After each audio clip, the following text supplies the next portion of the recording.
Myself Anil Kumar. I am going to teach fourth chapter of Indian politics. The chapter name is India's external relations. There are some important points of this lesson. First point is international context. Second point is the policy of non-alignment. Next point is Nehru's role. Next point is distance from two camps. Afro-Asian unity, peace and conflict with China, the Chinese invasion 1962, war and peace with Pakistan, Bangladesh war 1971, India's nuclear policy. These are the important points of this lesson. The first point is international context. India was born in very trying, challenging international context. As a nation born in the backdrop of the World War, India decided to conduct its foreign relations with an aim to respect the sovereignty of all other nations to achieve security through the maintenance of peace. India एक ऐसी situation में आज़ाद हुआ जिस समय second world war खत्म हो चुका था और इंडिया को दूसरे कंट्रीज के साथ में रिलेशंस भी रखने थे, फॉरेन पॉलिसी भी बनानी थी, अपनी सिक्योरिटी भी मेंटेन करनी थी और अपनी सॉवरेनिटी भी मेंटेन करनी थी। ऐसे टाइम पे इंडिया आज़ाद हुआ तो ये इंटरनेशनल सिचुएशन थी। Just as both internal and external factors guide the behavior of an individual or a family, both domestic and international environment influence the foreign policy of a nation. But when India achieved its freedom and started framing its foreign policy, the Cold War was just beginning and the world was getting divided into two camps. बहुत सारे internal और external factors होते हैं किसी भी country की foreign policy के लिए, उसी तरह इंडिया के भी डोमेस्टिक और इंटरनेशनल एनवायरनमेंट से इंडियन फॉरेन पॉलिसी इफेक्ट होती थी। जिस जमाने में अपना देश आज़ाद हुआ तो इंडिया को एक तरफ अपनी फ्रीडम को बचा के रखना था, दूसरी तरफ इंडिया को अपने फॉरेन पॉलिसी को फ्रेम देना था। तो ये एक दो डबल चैलेंज थे हमारे सामने। जस्ट आफ्टर फ्रीडम हम अपनी फ्रीडम को बचा के चलना, साथ में एक फॉरेन पॉलिसी बनाना। जिस जमाने में देश आज़ाद हुआ, अपना इंडिया आज़ाद हुआ, फ्रीडम मिली, उस जमाने में दुनिया में कोल्ड वॉर चल रहा था। उस जमाने में अमेरिका और यूएसए साथ दो कैंप में दुनिया बटी हुई थी। तो ये हमारे सामने एक बहुत बड़ा चैलेंज था कि हम कौन से वाले ग्रुप के अंदर जाएं, कौन से वाले ग्रुप में न जाएं। The policy of non alignment, India advocate non alignment as the ideal foreign policy approach. India did not join either of the two camps during the Cold War. India ने non alignment policy, non alignment means किसी भी group को join नहीं किया, एक distance maintain किया, किसी भी ग्रुप को ज्वाइन नहीं किया, न तो अमेरिका को ज्वाइन किया, न यूएसए को ज्वाइन किया, और एक नॉन अलाइनमेंट पॉलिसी बनाई, यानी किसी की तरफ नहीं होना। इसको हिंदी में बोलते हैं गुट निरपेक्ष आंदोलन। और एक तरह से यही फॉरेन पॉलिसी इंडिया ने आगे तक फ्यूचर में बना के रखी। नेहरू's रोल, अब नेक्स्ट पॉइंट है नेहरू's रोल। हमारे first prime minister Jawaharlal Nehru, as the prime minister and the foreign minister he implement the India's foreign policy from 1946 to 1964. The three major objectives of Nehru's foreign policy were to preserve the hard-earned sovereignty, protect territorial integrity, and promote rapid economic development. Nehru wished to achieve these objects through the strategy of non-alignment. Nehru ji हमारे first prime minister थे, साथ में foreign minister भी थे। हमारी जो foreign policy है 1946 से 1964 के बीच में हमारे first prime minister Jawaharlal Nehru ने ही बनाई थी। उन्होंने ही इंडिया की फॉरेन पॉलिसी को फ्रेम किया। हमारे जो प्राइम मिनिस्टर थे नेहरू जी, उनकी फॉरेन पॉलिसी में बहुत इंपॉर्टेंट उनका रोल है। उनके फॉरेन पॉलिसी के तीन इंपॉर्टेंट पॉइंट्स थे। First point, hard earned sovereignty को प्रोटेक्ट करना। हमारा देश बड़ी मुश्किल से आज़ाद हुआ था, इसकी सेफ्टी करना, ये हमारी फॉरेन पॉलिसी का सबसे बड़ा पॉइंट था। टेरिटोरियल इंटीग्रिटी, हमारे टेरिटरी की इंटीग्रिटी की सेफ्टी करना, और प्रमोट रैपिड इकोनॉमिक डेवलपमेंट, और साथ में डेवलपमेंट करना। तो एक तरह से अपनी सेफ्टी करना, कंट्री को डेवलपमेंट करना, ये एक बहुत बड़ा इंपॉर्टेंट था हमारे नेहरू जी की जो फॉरेन पॉलिसी थी उसके अंदर। Distance from two groups, the foreign policy of independent India advocating A peaceful world, the policy of non alignment by reducing cold war tensions and by contributing human resources to UN peacekeeping operations. India wanted to keep away from the military alliance led by US Soviet Union against each other. India did not join either of two camps during the Cold War era, while India was trying to convince the other developing countries about the policies of non-alignment. Yes, distance from two camps. जैसा कि मैंने बताया कि जब India freedom हुआ उस जमाने में दुनिया दो कैंप्स में बच चुकी थी। कोल्ड वॉर चल रहा था, आपने फर्स्ट लेसन पढ़ा है कोल्ड वॉर के बारे में। कोल्ड वॉर 1945 में स्टार्ट हुआ और 1991 तक चलता रहा। तो जिस जमाने में 1947 में अपना इंडिया आज़ाद हुआ उस जमाने में कोल्ड वॉर चल रहा था और हमारे सामने एक बहुत बड़ा चैलेंज था। इंडिया ने कोल्ड वॉर टेंशंस को कम करने के लिए पूरी कोशिश की। दुनिया में यूएनओ को भी कोऑपरेट किया। जहाँ जहाँ दुनिया में टेंशंस थी वहाँ अपनी गवर्नमेंट ने पीस कीपिंग आर्मी भेजी, फोर्स भेजी और साथ साथ में दोनों कैंप से दूरी बना के रखी। इंडिया ने तो अमेरिका को ज्वाइन किया ना यूएसएसआर को ज्वाइन किया। ये हमारे लिए हमारी फॉरेन पॉलिसी का एक बहुत बड़ा पार्ट था। India was trying to convince the other developing countries about the policy of non alignment. हमारे जो प्राइम मिनिस्टर थे नेहरू जी, उन्होंने और डेवलपिंग कंट्रीज को भी प्रमोट किया कि वो भी इसी पॉलिसी को अडॉप्ट करें, नॉन अलाइनमेंट को, और किसी भी ग्रुप को ज्वाइन न करें। Afro Asian unity. Nehru played an important role for India in world affairs, especially in ASEAN affairs. His era was marked by the establishment of contacts between India and other newly independent states in Asia and Africa. Throughout the 1940s and 1950s, Nehru had been an ardent advocate of Asian unity. Nehru ji ने Asia और Africa की unity के लिए भी बहुत कुछ काम किया। उन्होंने बहुत सारे कंट्रीज के साथ में जो नए नए इंडिपेंडेंट हुए थे, अफ्रीकन कंट्रीज, एशियन कंट्रीज, उनके साथ में बहुत अच्छे रिलेशंस मेंटेन किए। और जो कंट्री गुलाम थे उस जमाने में, जो इंडिया के टाइम पे आज़ाद नहीं हुए थे, उनके फ्रीडम के लिए भी काम किया और एशियन अफ्रीकन यूनिटी के लिए एक बहुत बड़ा रोल प्ले किया। तो ये हमारा थर्ड पॉइंट था, Afro Asian unity. Peace and conflict with China, ये नेक्स्ट पॉइंट है, peace and conflict with China. After the Chinese Revolution in 1949, India was one of the first country to recognize the communist government. India और China लगभग साथ साथ आज़ाद हुए। हम 47 में, China 49 में। जब चाइना को इंडिपेंडेंस मिली तो चाइना में एक रेवोल्यूशन हुआ 1949 के अंदर और चाइना में कम्युनिस्ट गवर्नमेंट बनी। इंडिया पहला कंट्री था जिसने कम्युनिस्ट गवर्नमेंट को रिकॉग्नाइज किया, उसको एक मान्यता दी। और हमारे चीन के साथ में बहुत अच्छे रिलेशंस थे और चीन के लोग ये हिंदू इंडिया चीनी बाय बाय के नारे भी लगाया करते थे। The 5 principle of peaceful coexistence by Indian Prime Minister Nehru and the Chinese Premier Zhou Enlai in 29 April 1954 was a step in the direction of a stronger relation between the two countries. India और China के बीच में Panchsheel agreement भी हुआ और इस agreement में हमारे prime minister Jawaharlal Nehru और चाइनीज प्रीमियर जो एनलाई ने 29 अप्रैल 1954 को 5 प्रिंसिपल्स के ऊपर साइन किए। ये जो पंचशील एग्रीमेंट था, इसका एम था दोनों कंट्रीज के बीच में पीसफुल रिलेशंस मेंटेन करना, एक दूसरे की सॉवरेनिटी की रिस्पेक्ट करना, एक दूसरे को हर सेक्टर में, सोशल, इकोनॉमिक, कल्चरल सेक्टर में कोऑपरेट करना। इस तरह से दोनों कंट्रीज ने ये पंचशील एग्रीमेंट किया था। The Chinese invasion 1962, next point है Chinese invasion 1962। The China annex Tibet in 1950। The Tibetan spiritual leader, the Dalai Lama, sought and obtained political shelter in India in 1959. China alleged that the government of India was allowing anti-Chinese activities to take place from within China.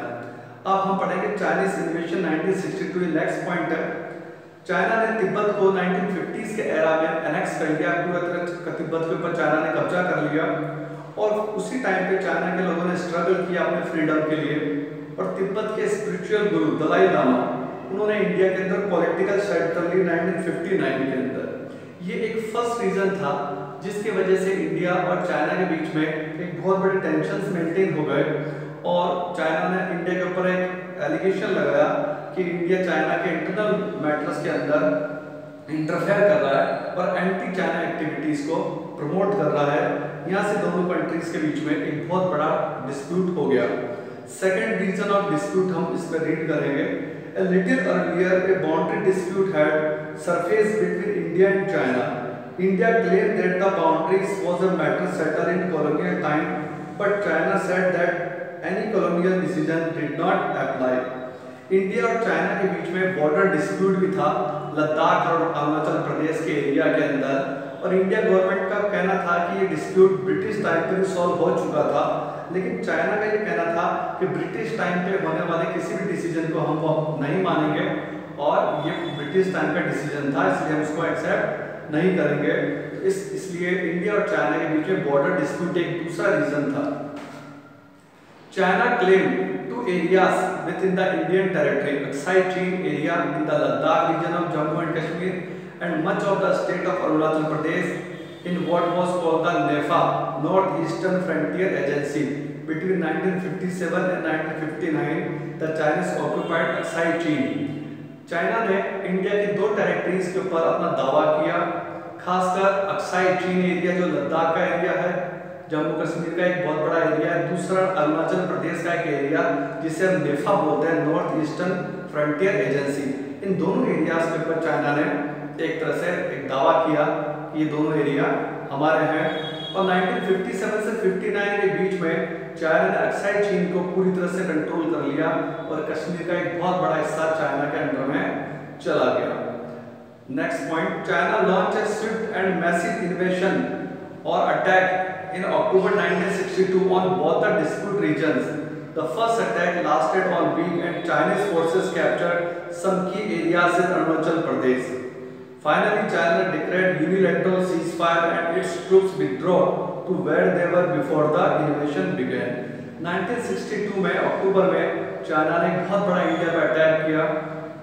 ये attack हर border के ऊपर हर area पे किया गया, अरुणाचल प्रदेश, लेह, लद्दाख सभी area पे attack किया गया और हमारा एक बहुत बड़ा एरिया चाइना ने जीत लिया। इस वॉर के अंदर इंडिया को डिफीट मिली, हमारे बहुत सारे सोल्जर्स की डेथ हो गई और चाइना ने आगे जाके यूनिलैटरल सीज़फायर आगे जाके सीज़फायर डिक्लेयर कर दिया और उसके बाद में वापस उसी सिचुएशन में वापस सोल्जर्स लौट गए वॉर से पहले जिस जगह थे, चाइना उसी एरिया में वापस चला गया।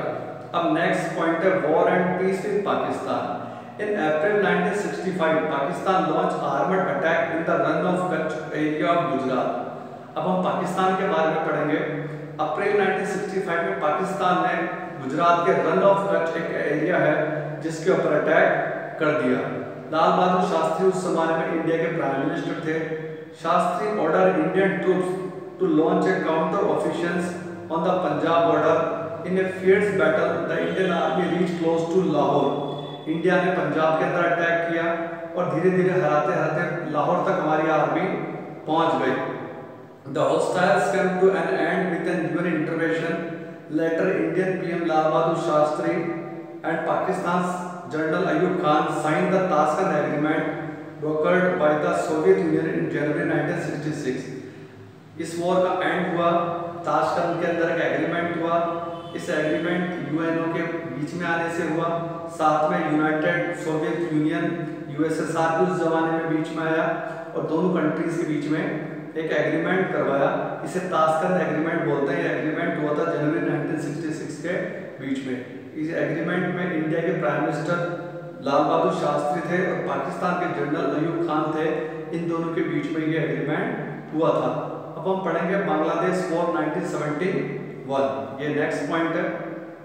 In early 1971, the Pakistani army arrested Sheikh Muzaffer and unleashed a region of terror on the peace of people of East Pakistan. In response to this, the people started a struggle to liberate Bangladesh from Pakistan. अब जैसा कि आपको पता है कि freedom के बाद में पाकिस्तान के दो पार्ट हो गए थे, ईस्ट पाकिस्तान और waste Pakistan.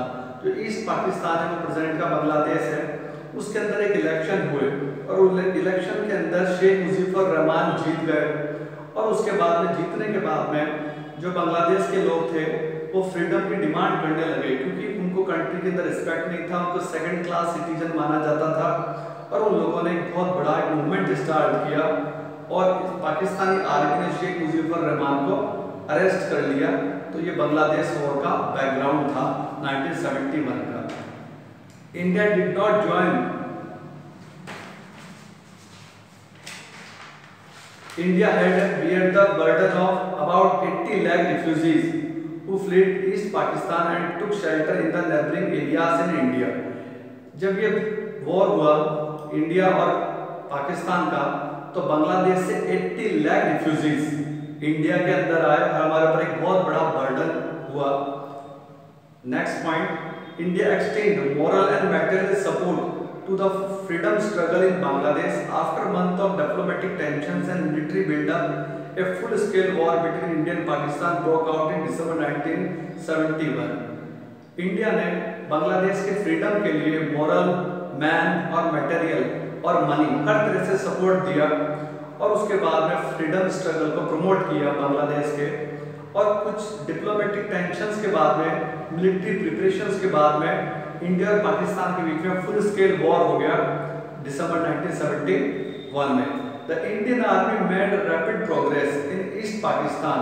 Within 10 days, the Indian army had surrendered Dhaka from these three sides, and the Pakistani army of about 90,000 had to surrender with Bangladesh as a free country. India declared a unilateral ceasefire. Later, the signing of the Simla Agreement between Indira Gandhi and Zulfikar Bhutto on 3rd July 1972 formalized the return of peace. Indian army ने बांग्लादेश के ऊपर attack किया, पाकिस्तान पर attack किया और 10 days के अंदर ढाका को 3 साइड से बिल्कुल घेर लिया और पाकिस्तान के 90,000 सोल्जर्स को सरेंडर करना पड़ा और उसके बाद में पाकिस्तान हार गया और उसके बाद में एक नया कंट्री बना बांग्लादेश और इंडिया ने बांग्लादेश को एक नया कंट्री मान लिया।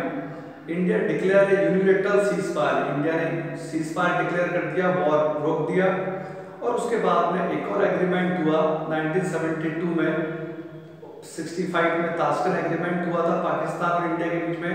72 के अंदर दूसरा एग्रीमेंट हुआ जिसे हम शिमला एग्रीमेंट बोलते हैं और ये इंदिरा गांधी और जुल्फिकार भुट्टो इन दोनों के बीच में हुआ 3 जुलाई 1972 को।